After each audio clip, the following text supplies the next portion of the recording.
Pronto. Bom, então a gente vai dar continuidade, né, à parte terceira aqui do Livro dos Espíritos. Então, a gente sempre lembra, né, o Livro dos Espíritos ele é dividido em três partes. Essa parte, depois ela se desdobra, né, lá no Evangelho segundo o Espiritismo. Então, é bem legal de estudar. A gente está estudando aqui a parte da lei do progresso. Então, quando a gente olha lá a sequência do Livro dos Espíritos e estuda ali de fato toda a organização com que Kardec teve para poder fazer e estruturar a codificação, porque hoje a gente lê tudo organizado assim, fica fácil, né? Assim, é mais fácil o entendimento, é mais fácil a gente perceber as questões todas, enfim. Então, ele teve toda essa preocupação e esse mérito de facilitar para a gente, né? A verdade é essa. Então, ele facilitou para a gente a compreensão. Então, ele foi fazendo essas perguntas, foi analisando tudo, foi explicando e foi juntando aquilo que teria de fato similaridade e que foi fazendo com que todos nós pudéssemos clarear o nosso entendimento à medida que ele ia esclarecendo e juntando todo esse material. Então, quando a gente olha tudo isso, a gente percebe que sempre teve um cuidado muito grande, né, do codificador em preparar tudo isso para a gente. Quando a gente olha toda a parte da estrutura didática do Livro dos Espíritos, a gente tem ali no capítulo da terceira parte, no primeiro capítulo, a gente tem uma primeira indagação, que ele vai trabalhar as leis morais. Então, a gente tem ali uma primeira indagação que seria o que é a lei moral. Então, lá nesse capítulo 1, ele vai falar da lei divina ou lei natural. E vai explicar que essas leis divinas são elas que regulam o movimento e as relações da matéria, as leis físicas, enfim, a gente já estudou essa primeira parte. A segunda indagação que Kardec procura responder, né, através das perguntas, e os espíritos vão esclarecer, beleza, já entendi o que é essa lei moral, que ele trabalha lá no capítulo 1º. Agora, ele vai mostrar para a gente quais são essas leis morais. Essa é a segunda indagação. Quais são elas? E aí, nós temos ali, do capítulo 2 até o capítulo 11, essas leis morais. Então, ele divide tudo isso, que são os deveres do homem.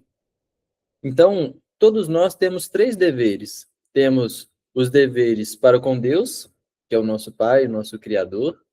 Temos os nossos deveres conosco mesmo, e temos os deveres para com o próximo. Então, Deus, homem e próximo. Justiça, amor e caridade. E aí, esses deveres para com Deus é a primeira ordenação de Kardec. Ele coloca lá no capítulo 2, lei de adoração, que é um dever nosso para com Deus, a elevação do pensamento a Deus, né, que trabalha lá na 649. Depois nós temos ainda, dentro desses deveres do homem para com Deus, nós temos a lei do trabalho, que a gente já debateu aqui também. A gente, na época, deixou muito claro, né, que o trabalho, pela definição que a doutrina espírita nos dá, é toda ocupação útil. Então, toda ocupação útil é sinônimo de trabalho. Então, essas duas leis significam o dever meu do homem para com Deus. Depois, nós temos o dever do homem para conosco mesmo. Nós temos três leis que estão enquadradas nesse dever para conosco mesmo. Nós temos a lei da reprodução, porque precisamos dela para dar para ter a vida corporal, né? Precisamos da reprodução para ter o corpo físico aqui na Terra. Nós temos a lei da conservação, para poder conservar a nossa própria vida, a nossa própria encarnação. E nós temos a lei de destruição. Por quê? Porque os seres vivos eles se alimentam um dos outros, né? Então, todo o ecossistema, toda a natureza, ela é moldada baseado nisso. Então, essas outras três leis, do capítulo 4 ao capítulo 6, trata dos deveres do homem para consigo mesmo.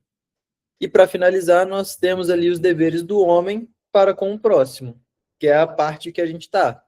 Então, nesses deveres do homem para com o próximo, a gente já estudou a lei de sociedade, e estamos agora na lei do progresso, e depois a gente ainda vai estudar a lei de igualdade e a lei de liberdade. E aí encerra ali os deveres do homem para com o próximo. Depois, no capítulo 11, a gente tem a lei de justiça, amor e caridade. Não é a lei de justiça separada da de amor e separada da de caridade. Não, é todas numa só. E aí, nessa lei, ele vai resumir todas essas outras leis que nós conversamos, que englobam os deveres do homem para com Deus, para comigo mesmo e para com o próximo. Então, ele faz um apanhado geral e resume todas essas leis.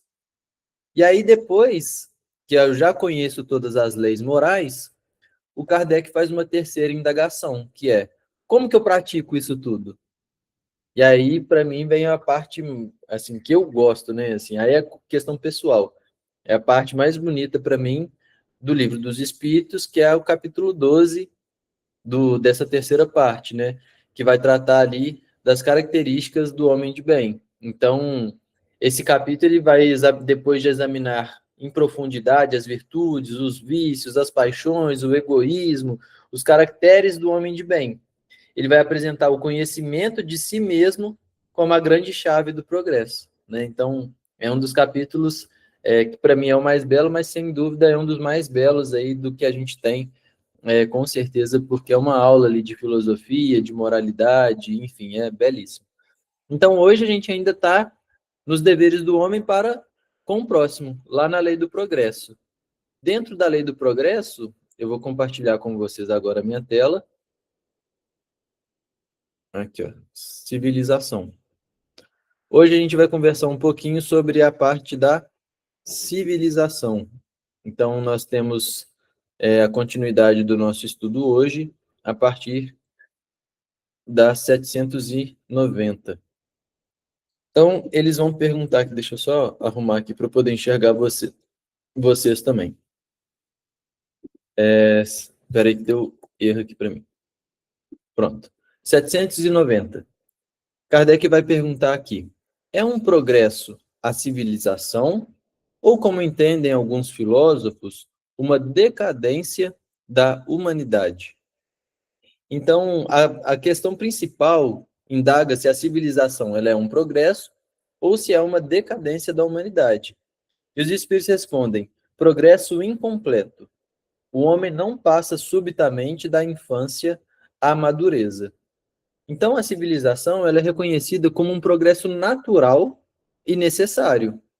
Ela representa o desenvolvimento da inteligência e da razão, que é o nosso progresso intelectual. Então, lá atrás, a gente já estudou a respeito dos instintos, da inteligência. Nós já falamos, e aí eu até lembro que eu comentei com vocês aqui no estudo também, que eu falei assim, poxa, a parte do desenvolvimento intelectual e a parte do desenvolvimento moral. A parte do desenvolvimento intelectual, ele facilita o entendimento moral, né? Mas não necessariamente a pessoa que é desenvolvida intelectualmente, ela vai ter uma moralidade desenvolvida, porque ela pode usar da inteligência dela para poder prejudicar outra pessoa. Mas para eu desenvolver moralmente, eu preciso ter uma base sólida, pavimentada pelo desenvolvimento intelectual. Então, por que quando a gente olha ali a natureza com esse progresso, a civilização, melhor dizendo, né, com esse progresso natural e necessário, ela vai representar de fato esse desenvolvimento da inteligência e da razão. No entanto, é incompleta, porque a humanidade, no estágio atual que nós estamos hoje, ainda não atingimos a maturidade moral. Quando a gente vai olhar as classificações lá dos mundos que Kardec apresenta para nós na codificação, nós temos lá mundos primitivos, que a Terra já passou, aí temos ali o período de transição, viemos para o mundo de provas e expiações, que é onde a Terra estava se encontrando, passamos pela transição planetária, vamos ao mundo de regeneração, passamos por uma transição planetária, vamos para o mundo ditosos e felizes, e assim sucessivamente, até alcançar os mundos celestes. Então, o que faz a gente passar de patamar, né, mudar de nível, é justamente o meu desenvolvimento intelectual, mas, sobretudo, o meu desenvolvimento moral. A Terra é composta pelos nossos habitantes. O mundo progride, mas ela representa os habitantes que estão nela. Hoje, os habitantes que povoam a Terra, na sua grande maioria, assim, mais de 90%, ainda não atingiu essa maioridade, não atingiu essa maturidade moral. Então, a comparação com que ele usa aqui, né, dessa transição da infância à madureza, ilustra que o crescimento ele é gradual e desigual. A gente já estudou também que o desenvolvimento moral e intelectual ele é individual. Não sei se vocês lembram, a Alessi ainda usou o exemplo de Jesus, né, que está lá no Consolador, que ela falou que o Emmanuel esclareceu lá no Consolador, dizendo que Jesus é o Espírito que nós conhecemos, que ascendeu em linha reta até atingir a perfeição. Ou seja, quando nós fomos criados simples e ignorantes e vamos atingir a perfeição, ele percorreu o caminho mais rápido, porque ele foi em linha reta. O Pedro, por exemplo, muitas vezes fica errando na mesma coisa. Aí tá lá, sem progredir. Aí daqui a pouco aprende pelo amor ou pela dor, mas faz o salto do progresso. E assim continua evoluindo. Então, essa madureza, ela é um crescimento gradual, mas também é desigual. Então, não se pode exigir frutos perfeitos, né, dessa moralidade de uma flor que ainda está em processo de desenvolvimento.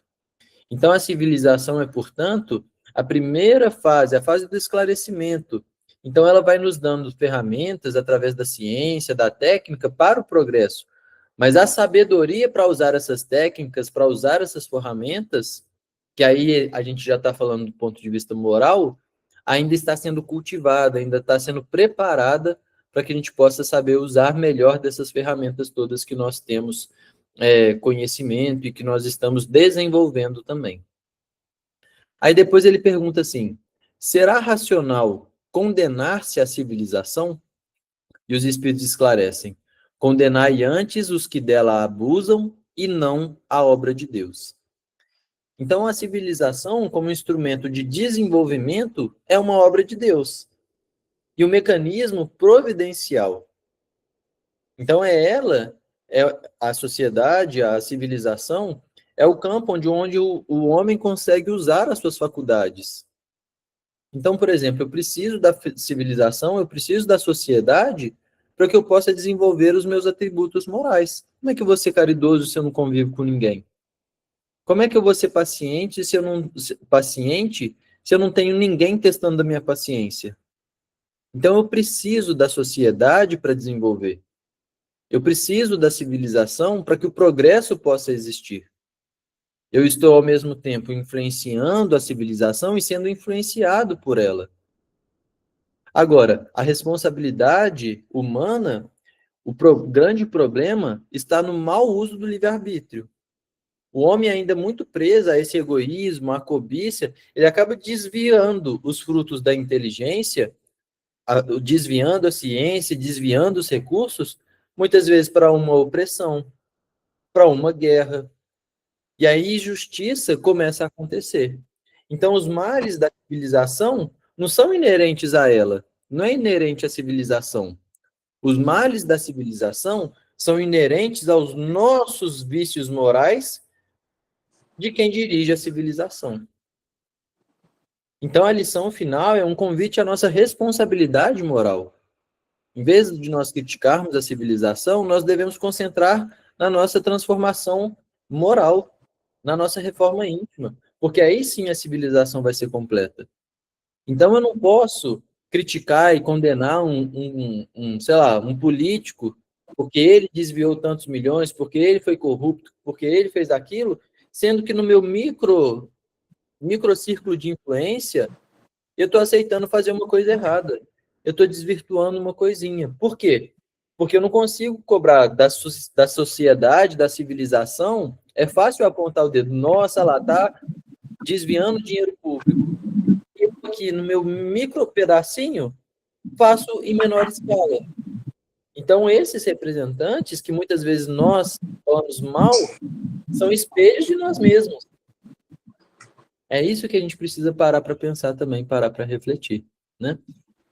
Alguma consideração, pessoal, sobre essa primeira questão? Vamos ver a 791, então. Bom, apurar-se-á algum dia a civilização, de modo a fazer que desapareçam os males que haja produzido? E os espíritos respondem: sim, quando o moral estiver tão desenvolvido quanto a inteligência. O fruto não pode surgir antes das flores. Deixa eu desligar o microfone aqui. Pronto. Então, assim, quando o mal estiver tão desenvolvido quanto a inteligência, o fruto não pode surgir antes das flores. Então, essa é uma síntese, né, da lei do progresso, porque os males da civilização, eles são resultados do nosso desequilíbrio entre a capacidade de fazer e a vontade de fazer o bem. É muito aquilo do que Paulo fala, né? Assim, o bem que eu quero fazer, eu ainda não consigo fazer, e o mal que eu não quero mais fazer, esse eu ainda faço. Então, a inteligência, né, assim, essa flor que ele usa ali como exemplo, é o progresso intelectual. O que que o progresso intelectual pode nos trazer? Ele pode nos trazer a ciência, ele pode nos trazer a técnica, ele pode nos trazer o conhecimento, por exemplo. Então, a flor é o que brota primeiro, é o que é mais visível e se desenvolve mais rapidamente. A humanidade, a nossa civilização hoje, ela já está nessa fase da flor, né, com grandes invenções. Hoje a gente vê, sei lá quanto tempo atrás que criou a internet, né, o computador, vamos supor, 30 anos atrás. Depois de 20 anos a gente criou a internet. Aí agora já estamos aí no processo da inteligência artificial. De 2, 3 anos atrás, é absurda a evolução da inteligência artificial. E todos os dias saem várias notícias que a gente nem dá conta de acompanhar do que é possível ser feito com essa tecnologia. Ou seja, a ciência ela está avançando de uma forma assim impressionante, de uma maneira exponencial. Agora, por outro lado, o fruto que ele fala aqui, ele está se referindo não à parte não à inteligência. A flor, ele compara a inteligência, mas o fruto, ele compara a parte moral. O fruto é o progresso moral. E o que é o progresso moral? É a caridade, é a humildade, é o domínio do nosso orgulho, do nosso egoísmo. São os desenvolvimentos das potências divinas. É fazer frutificar o homem de bem, que aqui na codificação Kardec coloca para nós. Agora, para poder frutificar, leva tempo. Tem alguns frutos que vão demorar 1 mês e já dá para colher.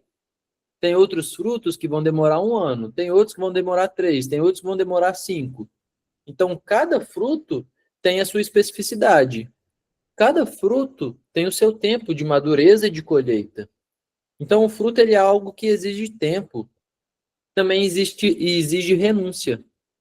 Exige esforço para poder amadurecer. Porque o fruto é o que há de mais valioso. Então, se eu quiser colher, sei lá, maçã, eu vou precisar plantar a maçã, eu vou precisar preparar aquele solo, eu vou precisar preocupar como é que está aquele tipo de solo, se eu preciso colocar algum fermento, eu preciso aguar. Aí aquilo começa a florescer. Daqui a pouco começa a se tornar visível, né? A parte da inteligência. A flor aparece primeiro. Então eu já começo a ver ali que, poxa, tá começando a surgir um pé ali de maçã. Só que o fruto ele vai demorar mais tempo do que a flor.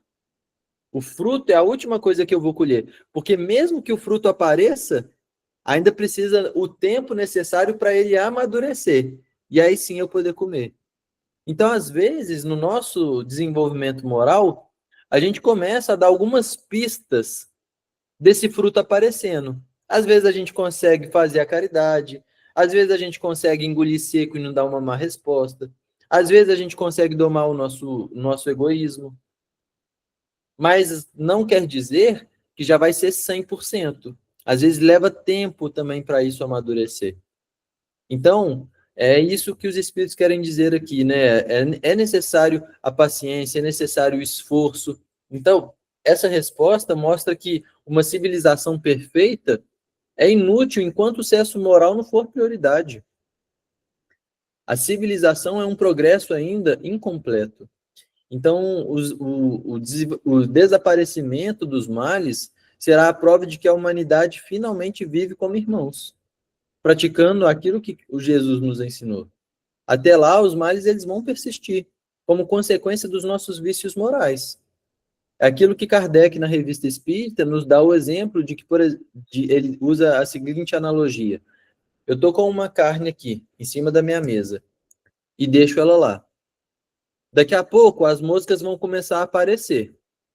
Aí eu chego, vi que está chegando as moscas em cima da minha carne, eu vou, abano elas assim e as moscas dispersam, sumiram da minha carne. Aí eu saio de perto da carne. Daqui a pouco tá cheio de mosca de novo. Aí eu vou lá, abano de novo, elas somem. Aí eu saio de perto, elas voltam. O que que ele usa essa analogia? Que enquanto eu não tirar a carne e guardar ela no lugar certo, as moscas não vão sumir. Ele fala que enquanto nós não corrigirmos as nossas imperfeições morais, a gente sempre vai sofrer. O nosso sofrimento tem data certa para acabar. O nosso sofrimento acaba quando nós atingirmos a perfeição moral. Quando nós corrigirmos todos os nossos defeitos e desenvolvermos as nossas virtudes. Aí o nosso sofrimento acaba, né?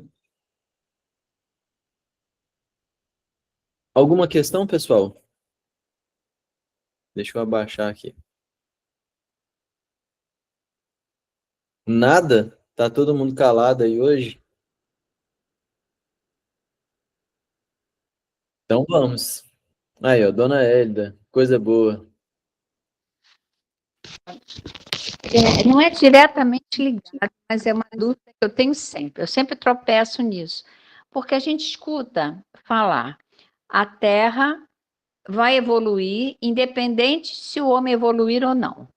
Aí, em contrapartida, a Terra só será um mundo de regeneração quando X% de toda a humanidade conseguir atingir moralmente esse patamar. Uhum. Aí pronto, aí eu já tropecei. Isso aí há séculos que eu tropeço nisso. Então, ver se o caso é assim.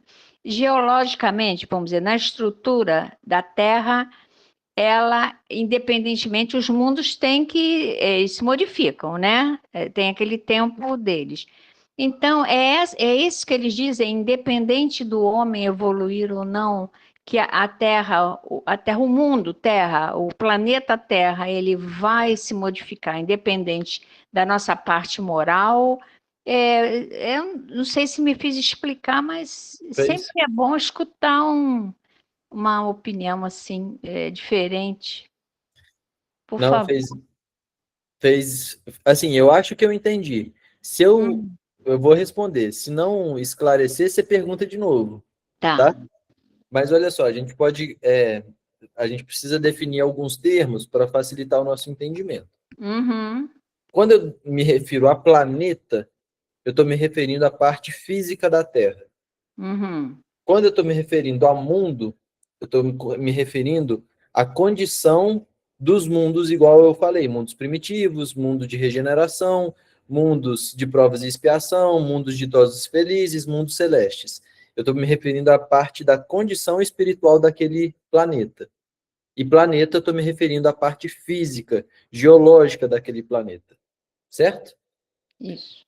Do ponto de vista geológico, do ponto de vista do planeta Terra, a matéria sofre uma evolução. A matéria também progride. Há uma transformação geológica. É só a gente voltar no que a ciência nos dá, por exemplo, de informação como a Pangeia, Pangeia, né? Pangeia ou Pandeia? Pangeia, né? Com G. Pangeia. Que eram todos os continentes juntos ali, ou seja, a própria estrutura da Terra, ela vai se modificando, vai progredindo e vai evoluindo. Até chegar um momento também que daqui a, sei lá, quantos, eu não sei nem falar, assim, bilhões, trilhões de anos, vai existir um momento em que o planeta Terra físico, do formato de matéria que nós conhecemos hoje, ele vai se extinguir também. Por quê? Porque vai progredindo e vai tudo se transformando. Do ponto de vista moral, e aí a gente se refere a mundo, o mundo, a Terra enquanto mundo, também tem um planejamento e está submetida ao progresso. Por quê? Porque o progresso é uma lei. Então a matéria vai evoluir e o mundo também vai evoluir. Então, o mundo Terra, ele tem uma programação espiritual de evolução. Então, nós já saímos lá de mundo primitivo, estamos em mundo de provas e expiações, passando pela transição planetária para chegar no mundo de regeneração. Beleza. A maioria de nós, todos nós espíritos, somos criados e destinados a um mundo. A maioria de nós é terráqueo, vamos dizer assim. Fomos criados juntos com o planeta Terra. Ou seja, estamos ligados a esse planeta. Tendemos a acompanhar a evolução desse planeta. Tem gente que vai mais rápido, então tem gente que, por exemplo, Bezerra de Menezes, ele já tem condições espirituais de estar morando em outros mundos, em outras moradas, como diz Jesus. Mas ele está vinculado à Terra. É um espírito vinculado à Terra. Por que ele progrediu e já teve condições de morar, por exemplo, num mundo ditoso e feliz? Porque ele evoluiu intelectualmente e moralmente e conquistou o patamar de estar naquele mundo. Tem espíritos que também são terráqueos, que foram criados juntos à Terra, que são rebeldes, vamos dizer assim. Estão lá, não querem saber de Jesus, não querem saber de desenvolvimento moral, estão ali. Só que o planeta Terra ele vai passar para o mundo de regeneração. E se eu estou aqui batendo cabeça, não quero acompanhar, não quero me mudar, não quero fazer o bem, o mundo precisa seguir sua vida. E eu vou ter uma nova chance, eu não vou reencarnar mais nesse mundo, porque a minha frequência vibratória não encaixa, eu não consigo permanecer aqui. E aí eu sou realocado para um mundo em que eu tenho capacidade e condição para poder habituar. Então, quando a gente vai usar esse exemplo, sempre a gente cita o exemplo dos capelinos. O que são os capelinos? Eles estavam vinculados a outro mundo, esse mundo estava passando por um processo da lei do progresso, estava subindo de categoria, e aquela leva de espíritos não acompanhou o progresso do mundo. O que eles eram evoluídos intelectualmente, mas eram falhos moralmente. O que aconteceu? Eles foram trazidos, tirados de capela e reencarnaram aqui na Terra com uma missão: desenvolver a Terra do ponto de vista intelectual, ao mesmo tempo que iriam aprender e trabalhar o ponto de vista moral para poder continuar progredindo. Porque a capela não tinha mais espaço para eles, porque eles, por exemplo, usavam a inteligência para fazer o mal. E o planeta, o mundo, já estava chegando ali agora no estágio em que ele necessitava que as pessoas não fizessem mais tanto mal assim. Então, eu tentei passar por esses pontos todos para ver se consegue esclarecer, mas se não tiver ficado claro, dona Edda, você fala que a gente vai conversando. A pergunta que eu faria, está ótimo, viu? Tá tudo, sou agradecida. Mas a pergunta que eu faria, assim, a seguir seria: o que me preocupa muito é a geologia, né? É saber, assim, a tendência é o seguinte, a Terra nesse estágio, assim, ela terminar, evaporar, como teve, né, a explosão que surgiram o mundo, os planetas. Isso aí o que faz quando acontece isso? Os espíritos já vão estar preparados, no caso, né, acredito eu, pela inteligência de Deus, né, pela magnitude, que nós já estaremos preparados para nos adaptarmos a outros mundos. Isso é que eu não entendo, a geologia da Terra, o que provoca o que vai provocar, que choque é esse que vai provocar, entende? Dos espíritos com... eu não entendo bem para fazer a pergunta. Deixa eu pensar aqui, aí depois até o final eu te pergunto outra vez, para não atrapalhar o curso do estudo. Assim, tudo que você explicou foi ótimo. Agora, sobre a geologia da Terra, eu vou pensar aqui que eu ia te perguntar além, e que eu agora me perdi um pouco. Mas eu vou ver se até o final, se não, depois eu mando no escrito lá no grupo. no grupo, tá? O tipo de pergunta, porque a pergunta tem que ser inteligente para ser uma resposta inteligente, né? Se eu não souber perguntar, não tem a resposta inteligente, né? Lógico, né? Entende? Porque é complexo, mas eu sempre esbarro nesse ponto, sempre. O que essa Terra, em que ela vai evoluir, no que esse planeta ele tem condições de evoluir geograficamente, e como isso vai ser comparado, vai se equiparar à evolução dos espíritos, entende? É mais ou menos isso, mas não se preocupe não, tá ótimo que você explicou. Aí vamos seguir, para não atrapalhar aí o curso, Não, tá? não atrapalha de forma nenhuma, mas assim, não é um tema que assim eu domino de bate-pronto também para poder responder no sentido de sanar todas as dúvidas, mas que também é fácil da gente consultar lá no livro A Gênese, que É Kardec Gênese, né? ele vai trabalhar e destrinchar isso. Mas, por exemplo, essa questão assim, né, igual a gente citou aqui de exemplo, vamos supor que a Terra daqui a alguns bilhões de anos vai deixar de ter, de fato, essa matéria que nós conhecemos. Mas quando isso acontecer, é porque Deus permitiu. Mas ele só vai permitir porque os espíritos vinculados a este mundo não mais necessitam da matéria nesse estado. É Já igual. respondeu, já respondeu, já respondeu. No caso, a condição, por exemplo, o que nós precisamos para encarnar na Terra, né? Porque para cada planeta existe um perispírito Isso. adequado, né? Para aquele, um corpo adequado para aquele mundo, né? Então, no caso, naturalmente, por essa inteligência divina, estará tudo mais ou menos, porque diz assim, não independe do homem para que a Terra evolua. Mas, Uhum. de qualquer forma, a evolução inteligente ele vai nos levar para realmente isso, né?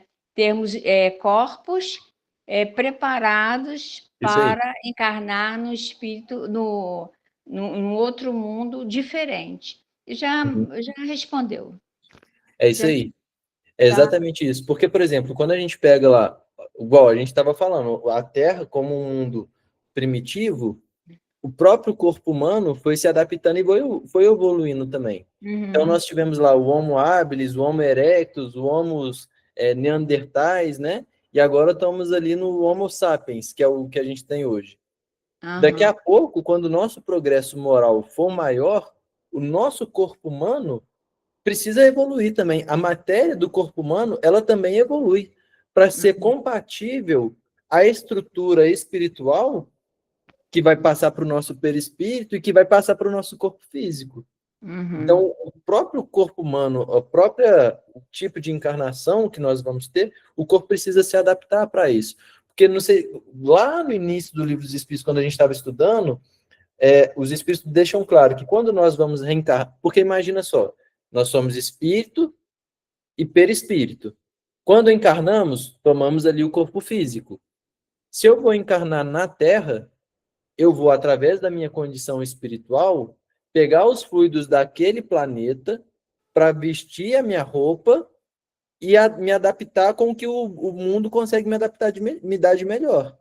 Então, a minha frequência vibratória, a minha condição espiritual, vai fazer com que eu modele também um perispírito adequado para eu encarnar naquele mundo. E aquele mundo precisa ter um corpo que seja capaz de aguentar o meu perispírito. Porque imagina só, quando Jesus foi. E eu não quero entrar no assunto do corpo de Jesus, que aí Aí barulho de é carroça profundo, dá, profundo dá demais, né? problemas. Mas vamos pensar assim: um espírito muito evoluído, muito mesmo. Os apóstolos de Jesus vão encarnar aqui na Terra hoje, eles precisam reduzir a frequência assim, espiritual dele, a luminosidade deles, de maneira assim, tamanha. Os espíritos relatam para a gente como que é esse processo de diminuição e eles têm que ir passar, porque é muito delicado esse processo como um todo. Então, assim, o próprio planeta precisa se adaptar para conseguir receber espíritos que são moralmente evoluídos.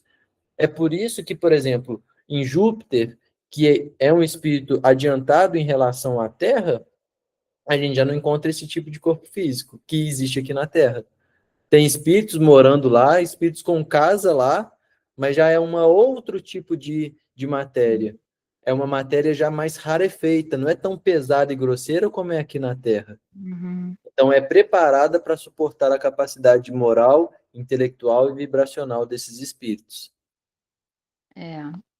Foi tá, ótimo, maravilhoso. Eu peço até desculpas, mais ou menos, que eu tirei um pouquinho, né, mas, como é que se diz? É evolução, né? Então, aí ontem eu fui ver ouvi a palestra dos Mundos Felizes, aí pronto, aí danou-se. É verdade, Obrigada. foi interessante ontem. Fica aí até Foi, como sugestão a palestra do Zé Fernando, né, do Fé e eu tenho que Caridade. estudar, eu tenho que escutar outra vez, porque algumas coisas sim me fugiram na hora, né? Mas É foi legal. boa. Eu te Mas está agradeço dentro do muito. tema, não fica com peso na consciência, não, que foi muito boa a participação, porque é um tema que, assim, não é muito abordado, e a gente está aproveitando que está estudando isso no livro dos Espíritos para, de fato, tentar tirar as dúvidas, né? Aprender junto. Obrigada, tá? Obrigada. Maravilha. Mais alguém, pessoal, quer fazer alguma consideração, alguma pergunta? Não. Bom, então vamos adiante na 792. Olha, a minha mãozinha ficou aí porque eu estou no celular e não sei como tira, mas eu Ah, não eu quero que abaixo ela aqui, mais nada, não. tranquilo. Tá bom? Pronto, Obrigada. pronto. Vamos lá, então, 792. Por que não efetua a civilização imediatamente todo o bem que poderia produzir? Essa é uma boa pergunta, né? Por que a gente já não faz o bem que poderia produzir? E aí os Espíritos esclarecem, porque os homens ainda não estão aptos nem dispostos a alcançá-lo. Então, o problema não está na ferramenta, né? Que é o que ele estava abordando nas questões anteriores. O problema não está na civilização. O problema está no uso frutuário, ou seja, está em nós, o ser humano, o povo que constitui essa civilização. Então, os homens não estão totalmente aptos porque ainda não desenvolveram o senso moral necessário. Então falta aquela pureza de coração que Jesus nos fala, né? Falta ainda o domínio completo do egoísmo, que permite usar a inteligência que a gente já desenvolveu em prol da fraternidade, em prol do outro, em prol do bem coletivo, né? Então, e essa falta de disposição é uma falha, na verdade, do nosso livre-arbítrio. Porque muitos de nós, mesmo conhecendo o bem, escolhem não praticar esse bem por preferirem os interesses imediatos, o lucro ou a própria vaidade. Então é uma recusa, né, de servir a outra pessoa, de ser útil. Então, por exemplo, para eu fazer o bem, para eu poder, sei lá, ajudar a distribuir uma cesta básica, vamos pegar um exemplo assim de caridade bem física, para eu ajudar a distribuir a cesta básica, eu preciso abrir mão de alguma coisa. Eu preciso abrir mão de pelo menos o meu tempo, o meu conforto, porque eu poderia estar em casa, deitado, no sofá, vendo série, vendo filme e tudo mais. E a gente começa muitas vezes a dar desculpa para não fazer o trabalho no bem mesmo, sabendo que é importante. Então, uma vez eu escutei algo que ia nesse sentido assim, que todo o trabalho do bem não cansa o espírito, mas todo o trabalho que é trabalho, mas que não é no sentido de serviço no bem, é o que nos toma tempo. Então, assim, é difícil a gente encontrar uma pessoa que, por exemplo, passou o dia inteiro visitando o hospital, dando passe e tudo mais. Você vai falar assim, ah, e aí, como é que foi o dia? Nossa, foi desgastativo, cansativo, foi desgastante. Eu tô cansado fisicamente, né? Porque, poxa, imagina, você passa um dia todo no hospital, escutando, dando passe, conversando, blá, blá. É cansativo, não tem como falar que não é. Você tem que ficar em pé, então pode ter uma dor ali nas pernas, mas moralmente, espiritualmente, a gente fala assim, foi cansativo, mas foi bom demais. É difícil a gente não querer, mas é aquela história.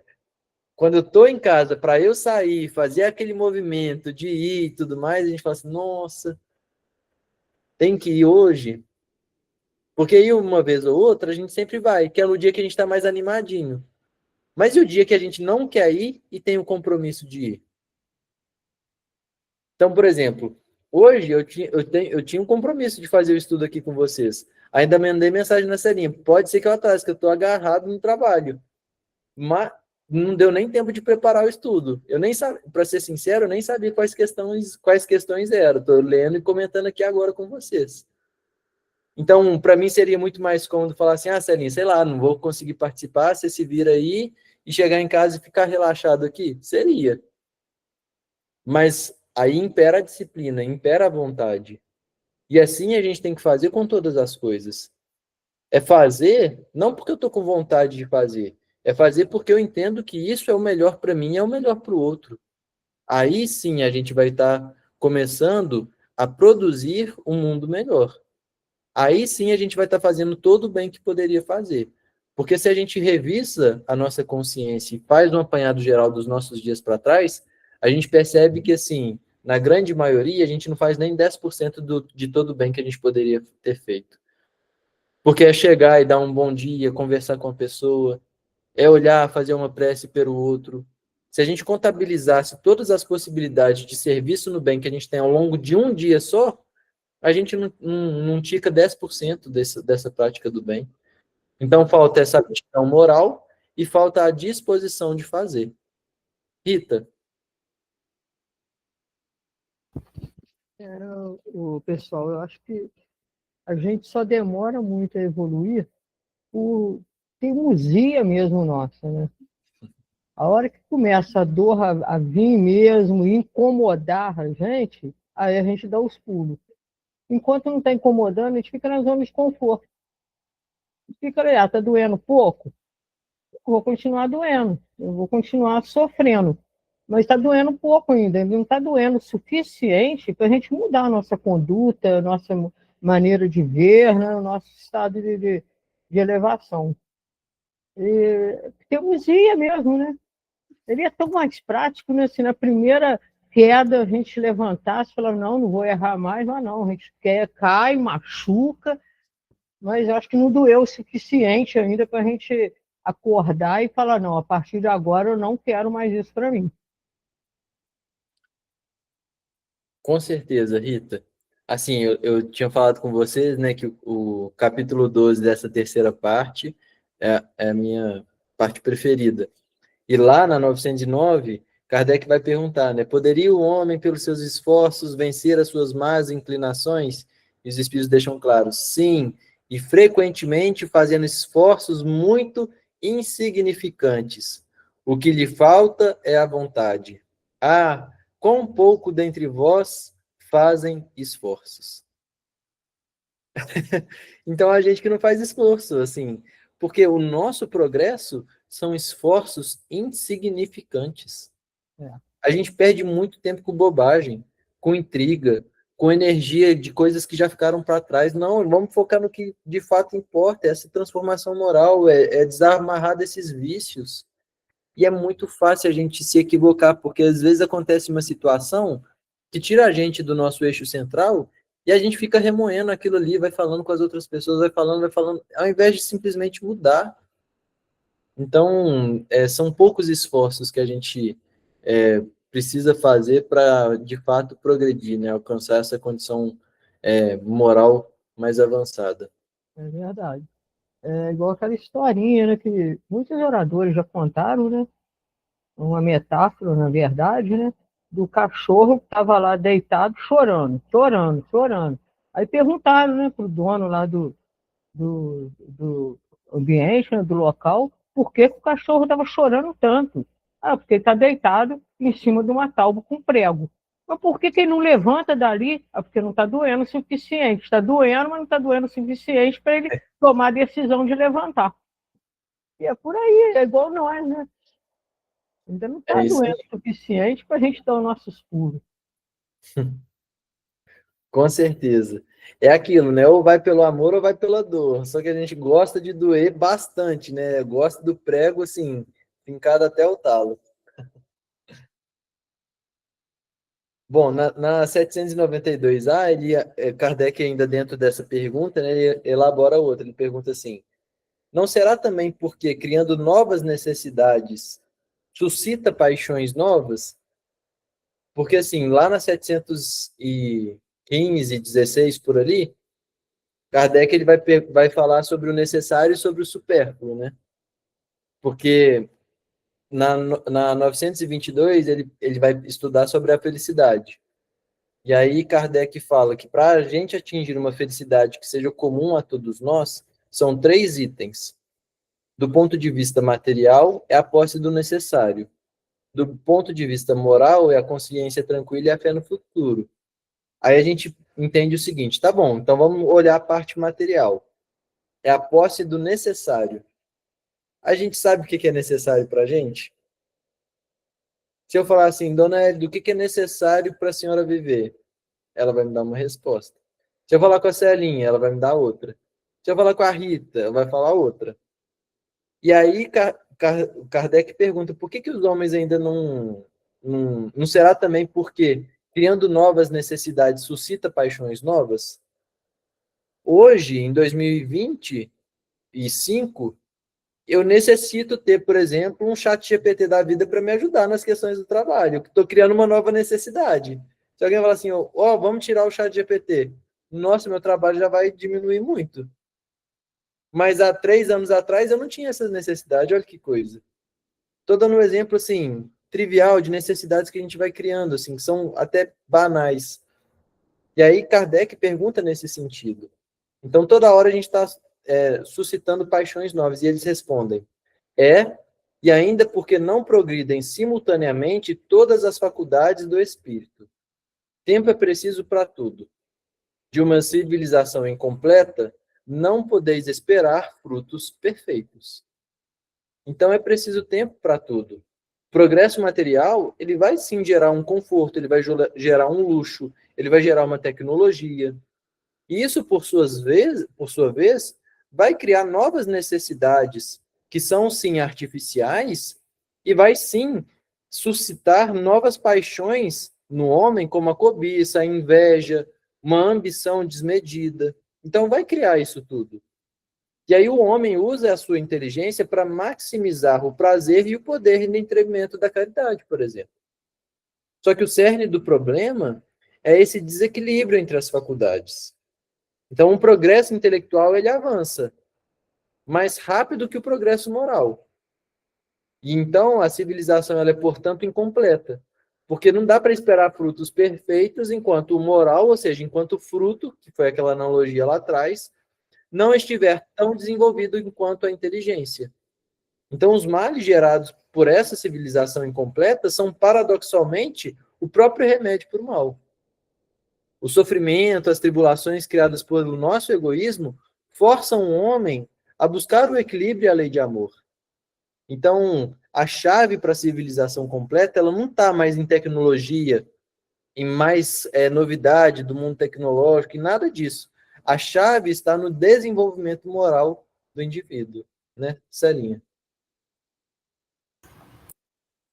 Só a título, né, de ilustração sobre essa questão das necessidades que vão surgindo de acordo, né, com as condições de cada civilização, eu estava vendo outro dia um documentário sobre algumas obras, né, de engenharia para poder solucionar alguns problemas de seca, né, de falta de água, falta mesmo. E vi, né, que em Israel eles criaram, né, uma rede de irrigação, de dutos, como é que eles fizeram, para poder sobreviver numa terra totalmente árida e sem água. E com isso eles criaram plantações, principalmente maçãs, pêssegos, e como nada pode faltar, porque é pouca terra, pouca água, tudo é limitado, eles não podem perder frutos. Então, eles criaram máquinas que têm a mão perfeita para colher, muito melhor do que a mão humana. E não perde nenhuma, porque não amassa, não danifica, não machuca.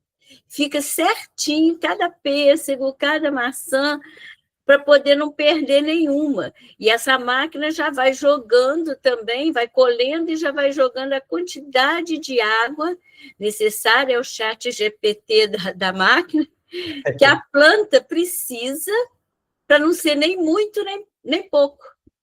Ela dimensiona certinho. Falei assim, isso tudo é porque eles padeceram secas, porque eles vivem no deserto.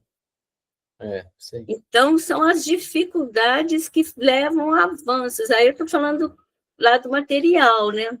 Uhum. Mas é isso. As dificuldades que levam ao avanço. A gente que tem desregradamente, não valoriza uma maçã. Mas eles que tudo é tão contado, fazem questão de cuidar e aproveitar o máximo daquela maçã, né?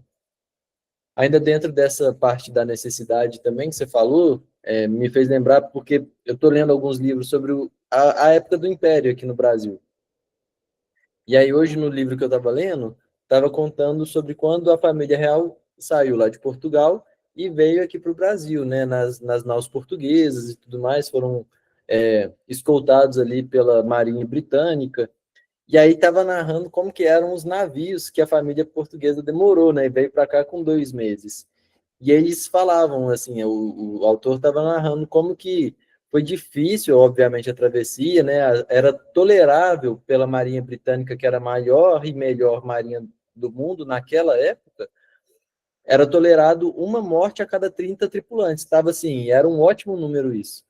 E dentro da família real portuguesa, eles ali dentro da Europa, com o maior luxo, com o maior tudo, mas vieram à pressa aqui para o Brasil, e eu estava narrando que, assim, o rei não tinha como trocar de várias roupas, tomar banho, ter uma privacidade. A hora que eles chegavam ali na linha do Equador, era um calor de 35 graus. Imagina, assim, a questão de, até mesmo de higiene pessoal, de cheiro, de trocar roupa, sabe, assim, hoje a gente tem uma vida muito melhor do que esses reis tiveram, por exemplo, naquela época, né? Então, olha que questão contraditória e como que a necessidade vai mudando também ao longo da civilização. E aí vai entrar o nosso bom senso, a nossa prudência, o nosso discernimento, o nosso intelectual e também o moral para julgar aquilo que de fato é hoje sim necessário para nós enquanto civilização, mas que também não esteja excedendo para o supérfluo. Então, essa conjugação é muito importante a gente ter. Bom, acho que a 793 é a última, deixa eu só avançar aqui para ver. Eu vou ler só a parte da pergunta e vou deixar o comentário do Kardec para vocês lerem em casa. Não sei se vai dar tempo, vamos ver. Por que indício se pode reconhecer uma civilização completa? Reconhecê-las eis pelo desenvolvimento moral. Então, aqui ele já sintetizou tudo que foi abordado nas questões anteriores. Essa é a última questão da parte da civilização. Credes que estáis muito adiantados. É bem verdade, né? A gente se acha a última bolacha do pacote. Porque tendes feito grandes descobertas e obtido maravilhosas invenções. Porque vos alojais e vestis melhor do que os selvagens. Todavia, não tereis verdadeiramente o direito de dizer-vos civilizados, senão quando de vossas sociedades houverdes banido os vícios que a desonram e quando viverdes como irmãos, praticando a caridade cristã. Até então, sereis apenas povos esclarecidos, que hão percorrido a primeira fase da civilização. Então, o esclarecimento, esses descobrimentos todos que nós temos, não significa que a gente é um povo civilizado, não. Significa que nós somos esclarecidos e que estamos ali percorrendo a primeira parte da civilização. Antes de passar para você, Lessie, eu só vou ler o comentário do Kardec, porque aí fica melhor e dá para a gente finalizar todo o subtópico. A civilização, como todas as coisas, apresenta gradações diversas. Uma civilização incompleta é um estado transitório, que gera males especiais desconhecidos do homem no estado primitivo. Nem por isso, entretanto, constitui menos um progresso natural, necessário, que traz consigo remédio para o mal que causa. À medida que a civilização se aperfeiçoa, faz cessar alguns dos males que gerou, males que desaparecerão com todo o progresso moral. De duas nações que tenham chegado ao ápice da escala social, somente pode considerar-se a mais civilizada na legítima acepção do termo, aquela em que exista menos egoísmo, menos cobiça e menos orgulho, em que os hábitos sejam mais intelectuais e morais do que materiais, em que a inteligência possa desenvolver-se com maior liberdade, em que haja mais bondade, boa-fé, benevolência e generosidade recíprocas, em que menos enraizados se mostrem os preconceitos de casta e de nascimento. Por isso que tais preconceitos são incompatíveis com o verdadeiro amor do próximo. Em que as leis nenhum privilégio consagrem e sejam as mesmas, assim para o último como para o primeiro. Em que com menos parcialidade se exerça a justiça. Em que o fraco encontre sempre amparo contra o forte. Em que a vida do homem, suas crenças e opiniões sejam melhormente respeitadas. Em que exista menor número de desgraçados, enfim, em que todo homem de boa vontade esteja certo de lhe não faltar o necessário. Então, a hora que a gente lê toda essa síntese de Kardec do que é de fato o mundo civilizado, eu acho que a gente não percorreu nem 5% da parte aí do que é de fato uma civilização, ou seja, a gente está logo ainda na primeira parte de ser uma civilização completa. Leci. Então, Pedro, é bem bacana isso, né? E assim, a gente vai vendo, igual você comentou, a gente está estudando, que realmente, né, a moral ela tem que vir antes, né?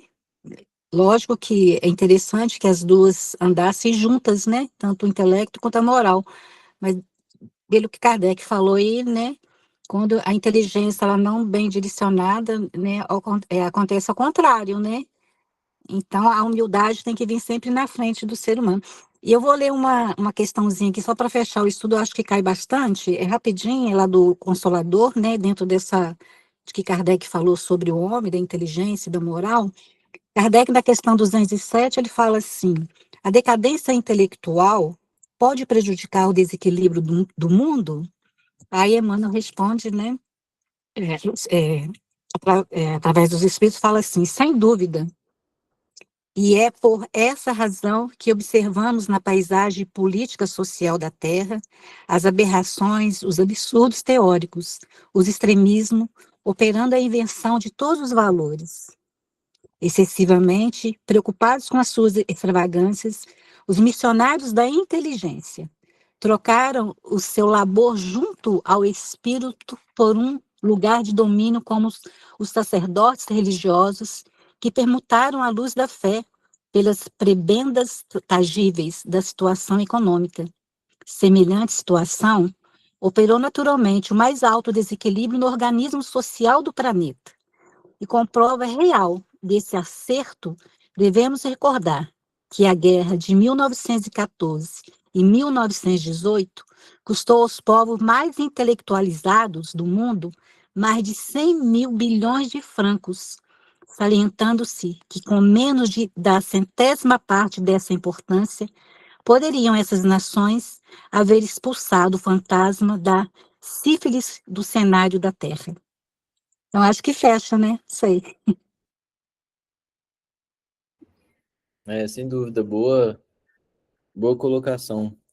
O progresso moral ele tem que andar junto com o progresso intelectual, né? Mas a gente viu nos estudos passados que o intelectual ele pavimenta o crescimento do moral. Então pode ser que em alguns momentos o nosso intelectual esteja um pouquinho mais avançado do que o nosso moral. E aí entra o nosso esforço e a nossa vontade para corrigir isso e desenvolver o lado moral, né? Então muito bom, Leci, boa pergunta aí do Consolador. Celinho, acho que é isso. Então tá entregue aí para você. Obrigado aí, pessoal, pelas contribuições. Pedro, eu acho